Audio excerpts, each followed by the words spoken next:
When we talk about resurrection of the body, we mean body in a way that's biblical. We don't mean body in a way that's 21st century scientific body, do we? There has to be some connection between those two kinds of bodies. But the biblical body's a whole lot more. The biblical body doesn't just start where my skin meets the air and goes inward. My biblical body is, and remember, it's a group-centered personality, so it's a body that's interpersonally responsible for other bodies. That's what I mean about the body zones. It's not just my physicality, it's my physicality and all the relationships I have. That's what's going to be raised.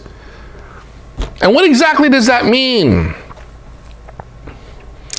I'll tell you what, anthropology and neurobiology gives us an indication that we should take very seriously. Alternate reality. that's alternate reality. Where is Jesus risen? He's risen in alternate reality. Is that the world? Is that a fake world? No, it's the world as it really is. He is risen as it really is. Not less than what we mean by the physical chemical body, but a whole lot more. A whole lot more. More than what we would call space, time, matter, and energy, which are categories that we interpret the real very limited through our world.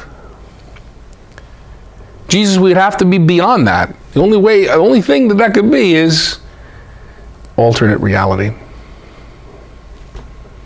The transfiguration. The transfiguration is seeing Jesus in alternate reality before he finally enters that state. Where is everything going? Everything is going into alternate reality. That's the destiny of all things. Okay, we can kind of work on that, but reducing the resurrection to some crude physical fact of history, like any other fact of history, like Washington crossing the Delaware, or, General Lee at Gettysburg. I mean, that seriously simplifies it. Puts it in a box. Naively realist. It assumes that this is a provable fact.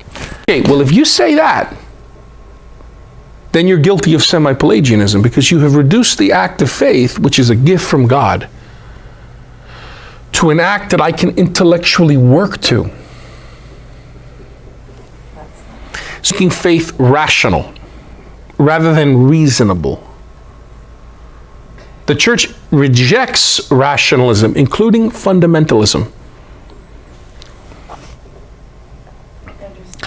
To say scientifically proven reveals a lot about you. It means that your criterion for accepting something is true means it has to be scientific fact. That is a big problem. Huge problem. You're in violation of Vatican I, and you're in violation of the Second Council of Orange, which condemns semi-Pelagianism. Reduces the supernatural act of faith. I don't like using that word because it's full of dualism, but here it applies in the sense that faith is a gift from God.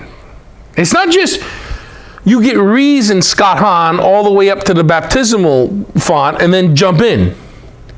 That's semi-Pelagian. It's a gift from God by which I freely respond to God's self-communication through Christ Jesus.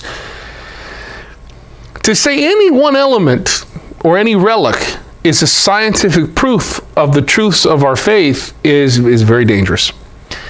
And it's very revealing. It's very revealing. It tells you that for you, truth is fact and fact is truth. So you're ultimately an empiricist. You're a materialist. Because I can go logically with you on that. You know what it goes back to? The Rock and the Mermaid. Mm-hmm. What's more real? Notice what has to be real? It's what's scientifically proven. Well, science depends upon the senses, right? Mm-hmm. What I can touch, what I can see, because even if I'm looking through a microscope or a telescope, I'm looking through with my senses. So that depends on the infallibility of my senses, right? Because they have to be trustworthy. That the information I'm receiving is assured.